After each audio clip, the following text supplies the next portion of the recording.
नमस्कार। Astro channel में आप सबका स्वागत है। आज इस वीडियो में हम वार्षिक राशिफल की जानकारी देंगे। सबसे पहले बात करेंगे मेष राशि के वार्षिक राशिफल 2023 के बारे में।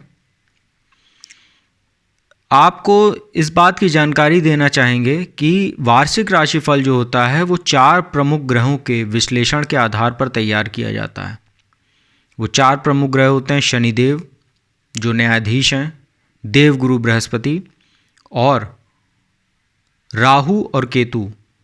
इन चारों ग्रहों का विश्लेषण इसलिए किया जाता है क्योंकि ये सबसे लंबे समय तक, सबसे लंबी अवधि तक एक राशि में गोचर करते हैं, जिसमें शनिदेव 2.5 वर्ष के लिए एक राशि में गोचर करते हैं।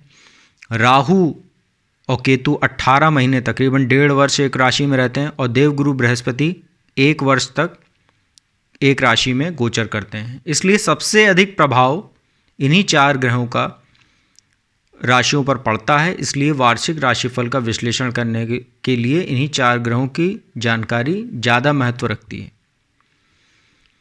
तो आज इस वीडियो में हम मेष राशि के संपूर्ण वार्षिक राशिफल की जानकारी देंगे, इसलिए वीडियो को स्किप मत कीजिएगा, अंत तक देखिएगा।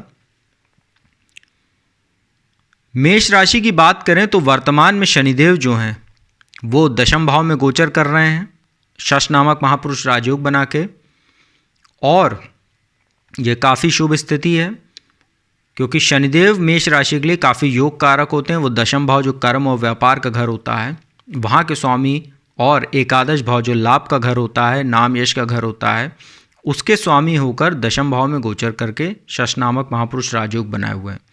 अब यही शनिदेव 17 जनवरी 2023 को राशि परिवर्तन करेंगे, और राशि परिवर्तन करने के बाद यह अपनी मूल त्रिकोण राशि जो इनकी है उसमें यह प्रवेश करेंगे, जो कुंभ राशि है। और अभी तक जो मेष राशि वालों को शनि का शुभ फल मिल रहा था, अब इसमें और बढ़ोतरी होगी 17 जनवरी 2023 से लेके 29 मार्च 2025 के मध्यकाल में।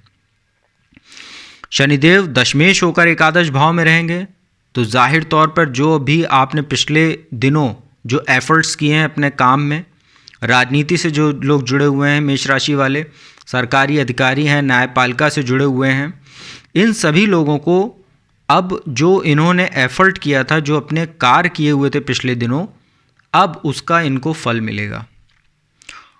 एकादश भाव लाभ का घर होता है, तो आय में भी आपकी वृद्धि होगी, आय के नए स्रोत बनेंगे इस गोचर के दौरान, नाम यश में वृद्धि होगी।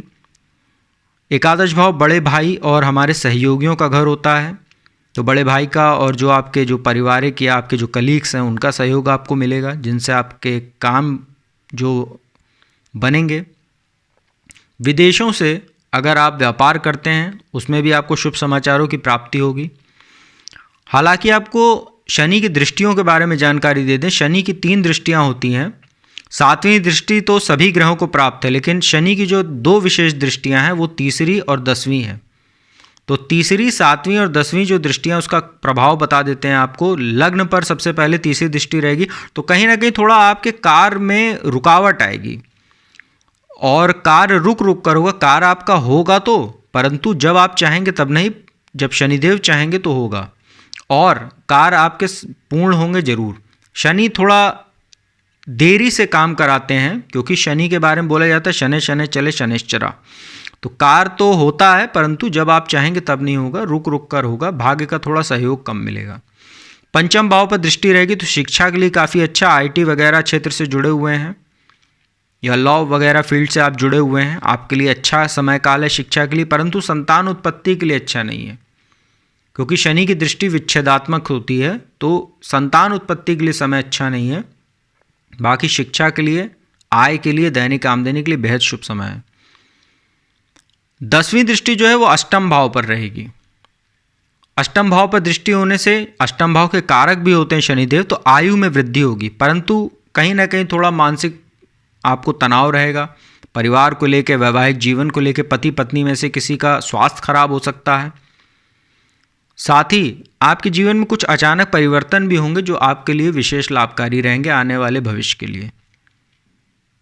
तो शनिदेव का जो गोचर आपके लिए होने वाला है मेष राशि वालों के लिए, ये चौतरफा लाभ देने वाला है और बहुत ही शुभ रहेगा। अब देवगुरु बृहस्पति की बात करते हैं। देवगुरु बृहस्पति आपके 12वें भाव में गोचर कर रहे हैं अभी। 12वां भाव खर्च का होता है, वाद विवाद का होता है, कोर्ट कचहरी मुकदमे का होता है, अनचाही यात्राओं का होता है। तो 12वें भाव में बृहस्पति बैठते हैं तो 12वां भाव मोक्ष का भी घर होता है और बृहस्पति देव उसके कारक स्थान है उनका। कालपुरुष की कुंडली में वैसे भी वो 12 नंबर राशि जो मीन राशि बनती है वो बृहस्पति देव की स्वयं की राशि है। तो भाग्येश और द्वादशेश होकर इस समय भाग्य स्थान द्वादश स्थान में, तो भाग्य का कहीं ना कहीं आपको सहयोग कम मिलेगा। अनचाही यात्रा आपको करनी पड़ेगी जिससे आपका मानसिक तनाव भी बढ़ेगा।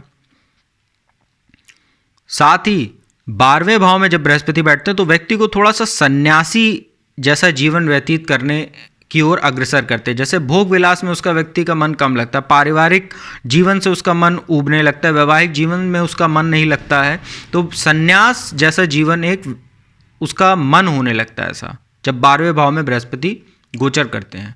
कभी कभी तो ऐसा होता है कि किसी व्यक्ति की कुंडली में 12वें भाव में बृहस्पति हो और बृहस्पति की महादशा आ जाए या अंतरदशा हो जाए तो व्यक्ति सन्यास की ओर जाने लगता है। ऐसा जातक प्रवचक भी बन जाता है कभी कभी।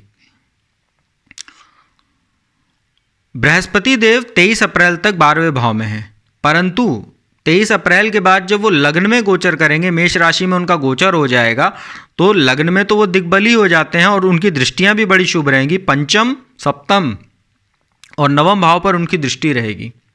पंचम भाव शिक्षा और संतान का होता है, सप्तम भाव वैवाहिक जीवन का होता है जिसके स्वयं कारक ग्रह हैं। भाग्य स्थान के स्वामी भी जो है उनकी दृष्टि रहेगी भाग्येश पर, अपने ही राशि पर। परंतु परेशानी यहाँ पर यह रहेगी कि मेष राशि में राहु गोचर कर रहे हैं और राहु का ये गोचर 30 अक्टूबर तक रहेगा। तकरीबन पूरे साल आप समझ लीजिए कि राहु अक्टूबर तक 10 महीने पूरे इसमें गोचर करेंगे। तो बृहस्पति 12वें भाव में तो अच्छा फल नहीं दे रहे थे, अब लग्न में जहाँ उनको अच्छा फल और शुभ फल देना चाहिए वहाँ राहु विराजमान है। तो राहु और गुरु की जब युति बनेगी 23 अप्रैल से 30 अक्टूबर के मध्यकाल, तो ये चांडाल योग का निर्माण करेगी जो एक दुर्योग होता है। तो अब होगा क्या कि राहु, बृहस्पति के साथ राहु की भी दृष्टि पड़ेगी, जहाँ जहाँ बृहस्पति की दृष्टि पड़ेगी। बृहस्पति की दृष्टि में अमृत होता है, परंतु राहु बैठ के उसमें विष का काम करेंगे, अशुभता लाएंगे। तो पंचम भाव पर दृष्टि पड़ेगी तो शिक्षा में बाधा उत्पन्न करेंगे, संतान उत्पत्ति में बाधा उत्पन्न करेंगे, संतान को पदभ्रष्ट करेंगे, संतान की शिक्षा में बाधा उत्पन्न करेंगे, दैनिक आमदनी में समस्या लाएंगे, वैवाहिक जीवन को डिस्टर्ब करेंगे, साझेदारी में व्यापार करते हैं उसमें समस्या पैदा करेंगे, भाग्य में अवरोध उत्पन्न करेंगे, धर्म कर्म में आपकी रुचि कम होने लगेगी, पिता के साथ मतभेद करेंगे, पिता का स्वास्थ्य प्रभावित करेंगे। तो ये 23 अप्रैल 2023 से 30 अक्टूबर के मध्यकाल में ये स्थिति रहेगी जब गुरु राहु का चांडाल योग लग्न में रहेगा। परंतु यही बृहस्पति 30 अक्टूबर के बाद साल के अंत में तक आपको बहुत शुभ फल देंगे और यह फल उनका 2024 अप्रैल तक जारी रहेगा। तो 30 अक्टूबर के बाद बृहस्पति बहुत शुभ हो जाएंगे और उसके बाद इसका जस्ट अपोजिट होगा।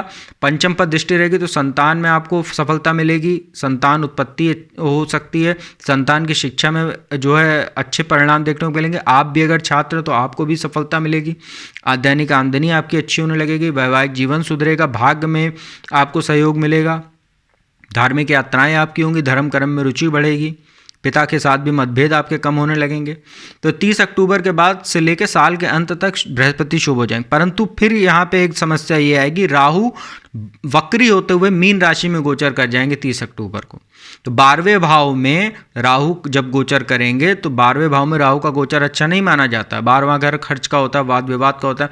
तो अब यहाँ से जब राहु का गोचर होगा तो आपको एक बात ध्यान रखने की आवश्यकता है कि आप किसी बेवजह के वाद विवाद में ना फंसे, वरना आपको कोर्ट कचहरी का मुंह भी देखना पड़ सकता है, जिसमें आपका अनावश्यक खर्च भी होगा, मानसिक तनाव भी बढ़ेगा। गुप्त शत्रु में आपकी वृद्धि होगी क्योंकि राहु की 7वीं दृष्टि 6ठे भाव पर है जो रोग स्थान है। कर्ज में भी वृद्धि हो सकती है, कर्ज आपने पहले ले रखा तो उसको चुकाने में आपको समस्या आएगी। प्रेम प्रसंग आपका कोई चल रहा है तो उससे दूरी बना के रखें, अन्यथा वो भी आपको किसी कोर्ट कचहरी या ब्लैकमेलिंग की तरफ आपको ले जा सकता है, जिससे आपका पैसा भी खर्च होगा, बदनामी भी होगी, चरित्र भी आपका जो है चरित्र दोष आपको लगेगा। और अष्टम भाव पर दृष्टि होने से कहीं ना कहीं दुर्घटना के भी योग बनेंगे। और कुछ ऐसी अनपेक्षित समस्याएं आपके सामने आ खड़ी होंगी जो आपने पहले नहीं सोची रही होंगी। तो राहु का काम है भ्रमित करना, काम को रुकवाना, ऐसी समस्या देना जो ना होते हुए सिर्फ मानसिक होती है, मतलब जो धरातल पे तो नहीं है लेकिन मानसिक समस्या कभी कभी होने से हम अपने बनते काम खुद बिगाड़ लेते हैं। तो मेष राशि वालों की यदि हम निष्कर्ष पे आए कि 2023 का जो पूर्ण समय काल इनके लिए रहने वाला है वो शनि इनके लिए बहुत शुभ है, और बृहस्पति 30 अक्टूबर के बाद से 31 दिसंबर 2023 तक शुभ रहेंगे। राहु आपके लिए समस्या कहीं ना कहीं पैदा कर रहे हैं, क्योंकि लग्न में रहेंगे तो चांडाल योग रहेगा 23 अप्रैल से 30 अक्टूबर तक बृहस्पति के साथ। इसके बाद जब वो द्वादश में जाएंगे तो भी आपके लिए समस्या पैदा करेंगे।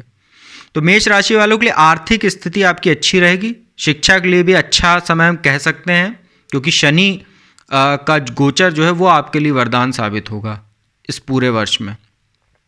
उपाय की बात कर लेते हैं। हनुमान जी की पूजा उपासना आप कीजिए, हनुमान चालीसा, बजरंग बाण, हनुमान अष्टक, इसका आप जो है पाठ कीजिए। और शनिदेव के शुभ जो है उपाय, आप उनका जो शुभ फल है उसको प्राप्त करने के लिए आप प्रत्येक शनिवार अगर आपके घर के आसपास कोई पीपल का वृक्ष है तो उसके समक्ष आप जाकर सायंकाल में सरसों के तेल का दीपक जलाएं। यह आपके लिए शनिदेव के शुभ फलों में वृद्धि करेगा। और शनिदेव का मंत्र ओम शं शनिश्चराय नमः, इस मंत्र का आप एक माला रुद्राक्ष की माला से जाप भी कर सकते हैं, वहीं पीपल के वृक्ष के नीचे बैठ के।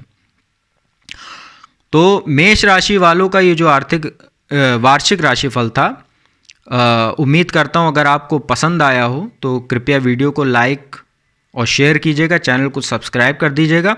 और डिस्क्रिप्शन में मैं अपने कॉन्टैक्ट नंबर भी डाल देता हूँ, ईमेल भी मेरी आईडी उसमें रहती है। यदि आप कुंडली विश्लेषण करवाना चाहते हैं, अगर आप पर्सनली मिलना चाहते हैं, तो मेरा एड्रेस जो है वो अयोध्या में मैं रहता हूँ। आप नंबर के माध्यम से व्हाट्सएप करके आप उसकी जानकारी प्राप्त कर सकते हैं।